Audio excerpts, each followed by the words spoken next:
In the seventh year, Jehoiada showed his strength. He made a covenant with the commanders of unit of 100, Azariah, son of Jeroham, Ismael, son of Jehohanan, Azariah, son of Obed, Maaseiah,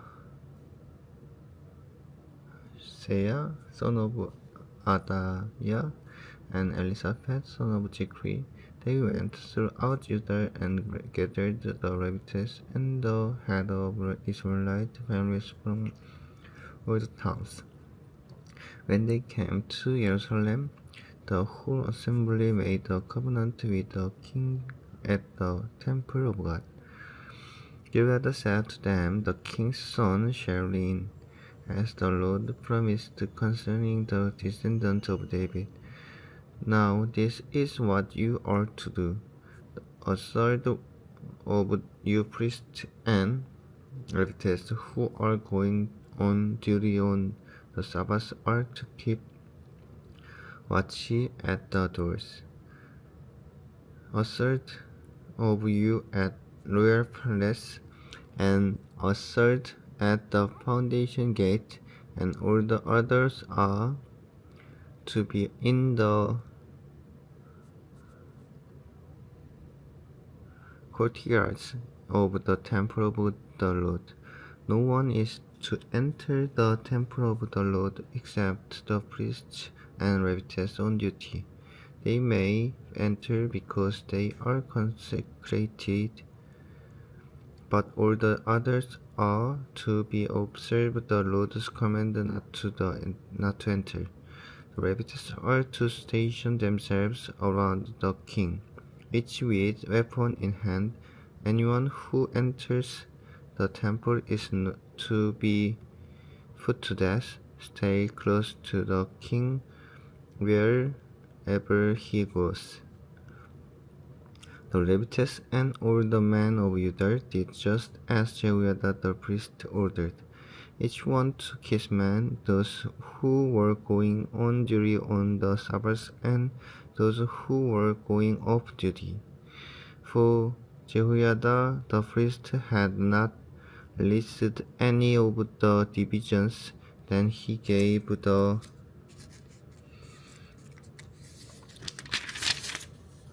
commanders of unit of 100 the spears and the large and small shields that had belonged to King David and that were in the temple of God. He stationed all the men, each with his weapon in his hand, around the king near the altar and the temple, from the south side to the north side of the temple. Jehoiada and his son brought out of the king's son and put a crown on him. They presented him with a copy of the covenant and proclaimed him king. They anointed him and shouted, "Long live the king!" Then Athaliah heard the noise of the people running and cheering the king. She went to them at the temple of the Lord. She looked, and there was the king standing by his pillar at the entrance. The officer and the trumpeter were beside the king, and all the people of the land were rejoicing and blowing trumpets, and musicians with their instruments were leading the praises. Then Athaliah tore her robes and shouted, "Treason, treason!" Jehoiada the priest sent out the commanders of a unit of 100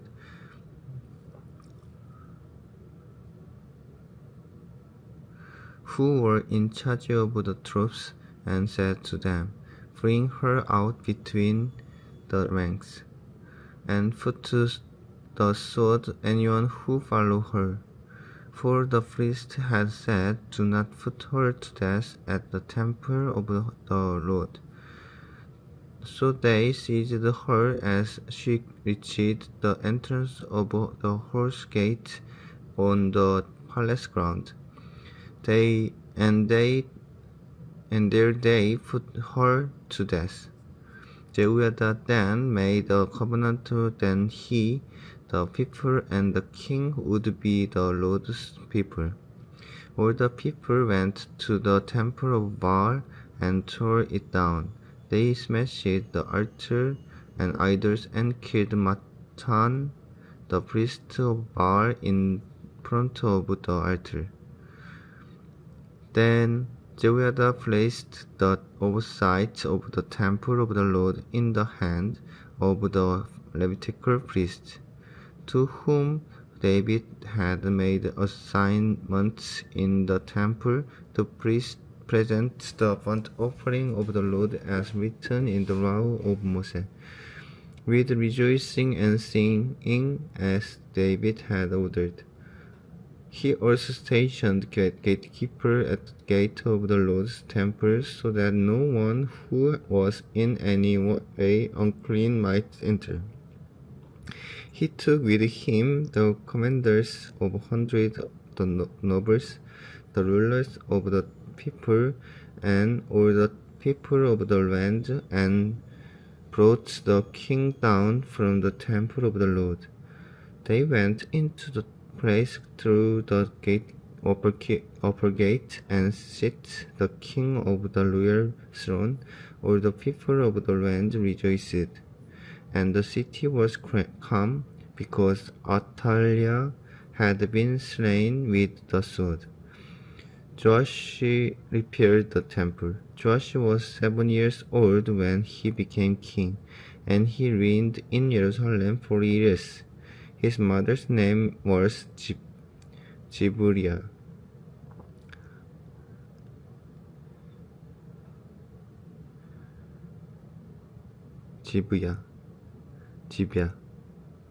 She was from Beersheba. Joash did what was right in the eyes of the Lord the years of the Jehoiada the priest. Jehoiada chose 2 wives for him, and he had sons and daughters.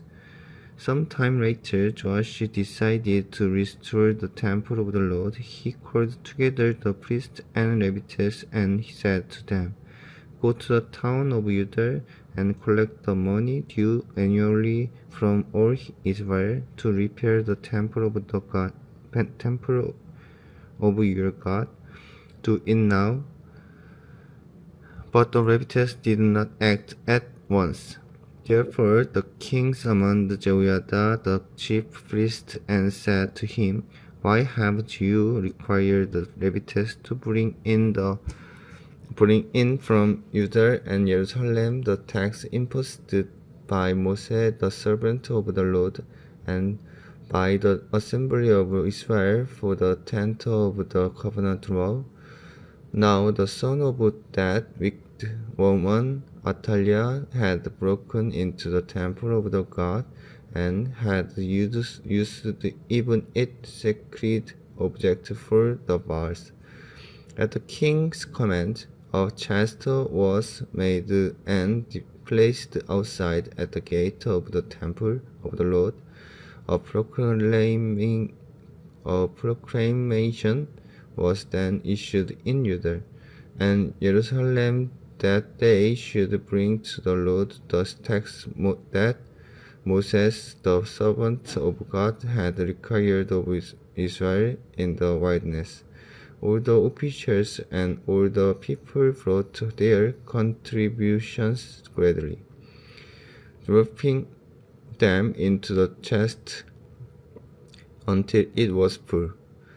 Whenever the chest was brought in by the Levites to the king's officials, and they saw that there was a large amount of money, the royal secretary and the officer of the chief priest would come and empty the chest and carry it back to its place.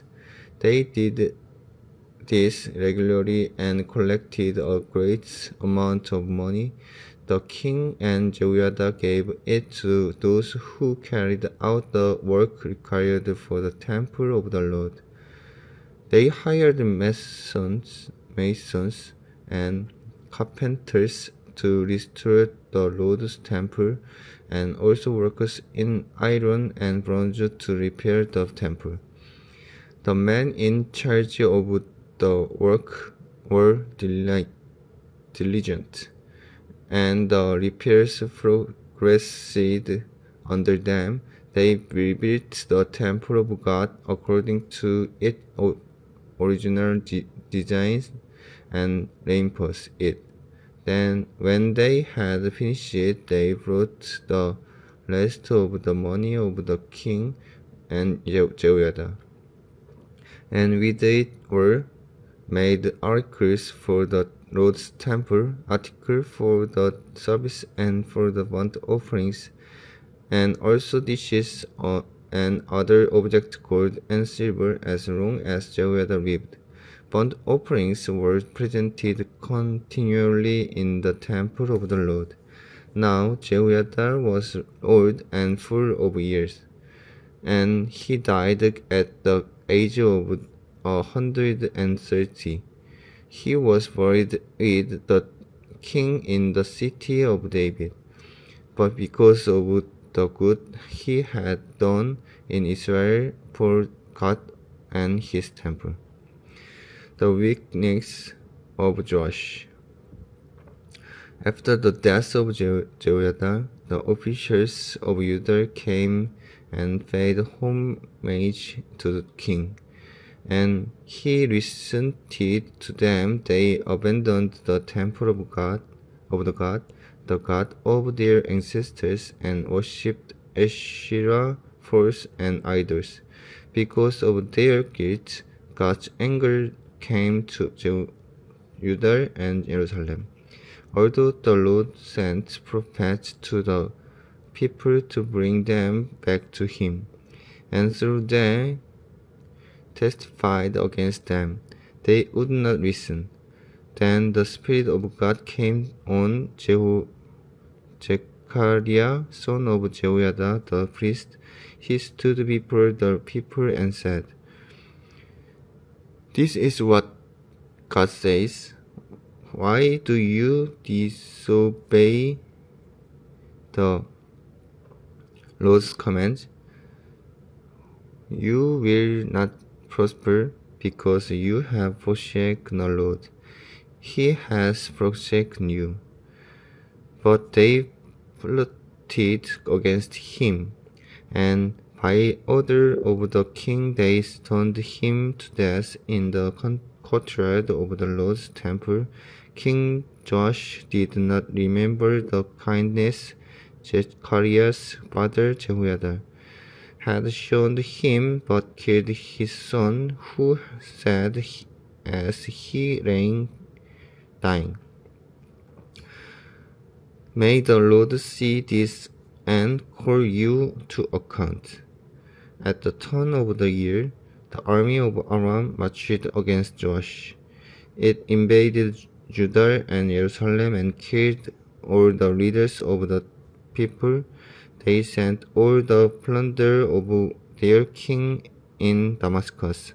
Although the Aramean army had come with only a few men, the Lord delivered into their hands a much larger army. Because Judah has forsaken the Lord, the God of their ancestors, judgment was executed on Joash.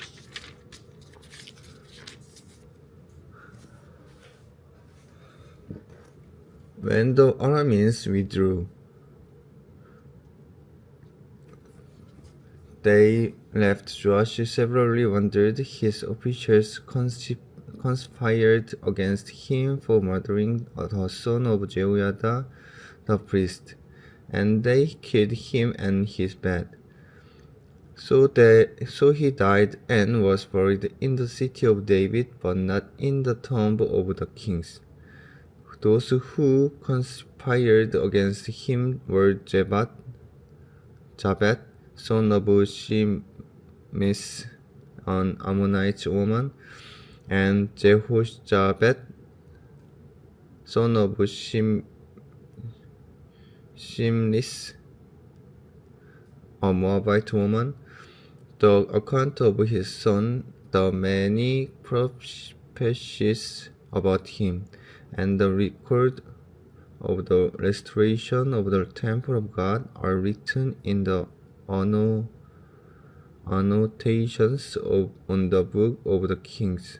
And Amaziah his son succeeded him as king. Amaziah, king of Judah. Amaziah was 25 years old when he became king, and he reigned in Jerusalem 29 years. His mother's name was Jehoadan. She was from Jerusalem. He did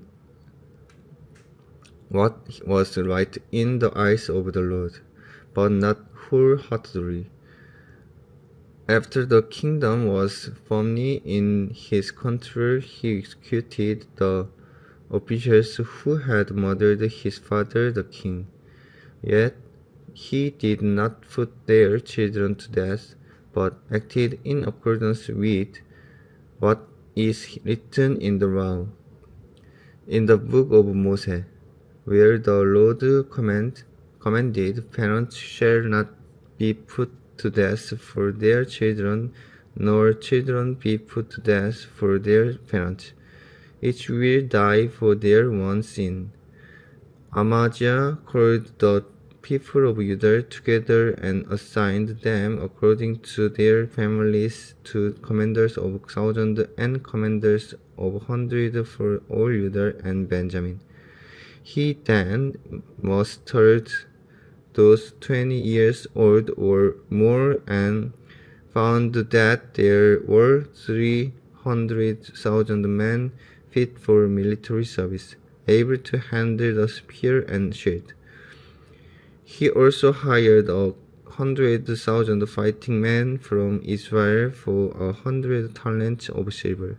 But a man of God came to him and said, Your Majesty, these troops from Israel must not march with you, for our Lord is not with Israel, not with any of the people of Ephraim, even if you go and fight courageously in battle. God will overthrow you, people, your enemy, for God has the power to help or to overthrow. Amaziah asked the man of God, But what about the 100 talents I pay for these Israelite troops? The man of God replied, The God can give you much more than that. So Amaziah dismissed the troops who had come to him from Ephraim and sent them home. They were furious with Judah and left for home in a great rage. Amaziah then marshaled his strength and led his army to the valley of Salt, where he killed 10,000 men of Seir. The army of Judah also captured 10,000 men alive, took them to the top of a cliff, and threw them down so that all were dashed to pieces. Meanwhile, the troops that Amaziah had sent back and had not allowed to take part in the war raided towns belonging to Judah from Samaria to Beth Horon. They killed the 3,000 people and carried off great quantities of plunder. When Amaziah returned from slaughtering the Edomites, he brought back the God of the people of Seir.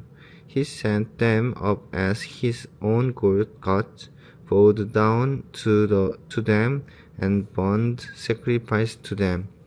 The anger of the Lord burned against Amaziah, and he sent prophets to him, who said, Why do you consult the people's gods, which could not save their own people from your hand? While he was still speaking, the king said to him, Have we appointed you an advisor to the king? Stop. Why be struck down? So the prophet stopped but said, I know that God has determined to destroy you, because you have done this and have not listened to my counsel. After Amaziah king of Judah consulted his advisor, he sent this challenge to Jehoash, son of Jehoahaz, son of Jehu. King of Israel, come, let us face each other in battle. But Joash, king of Israel, replied to Amaziah, king of Judah, a sorceress in Lebanon sent a message to Cedar in Lebanon. Give your daughter to my son in marriage. Then a wild beast in Lebanon came along and trampled the thistle on the throat. You say to yourself that you have defeated Edom, and now you are arrogant and proud. But stay at home. Why ask for trouble and cause your own downfall and that of Judah also? Amaziah, however, would not listen, for God so worked that he might deliver them into the hands of Jehoash, because they sought the gods of Edom. So Jehoash, king of Israel, attacked. He and Amaziah, king of Judah, faced each other at Beth Shemesh in Judah. Judah was routed by Israel, and every man fled to his home. Jehoash, king of Israel, captured Amaziah, king of Judah, the son of Joash, the son of Ahaziah, at Beth Shemesh.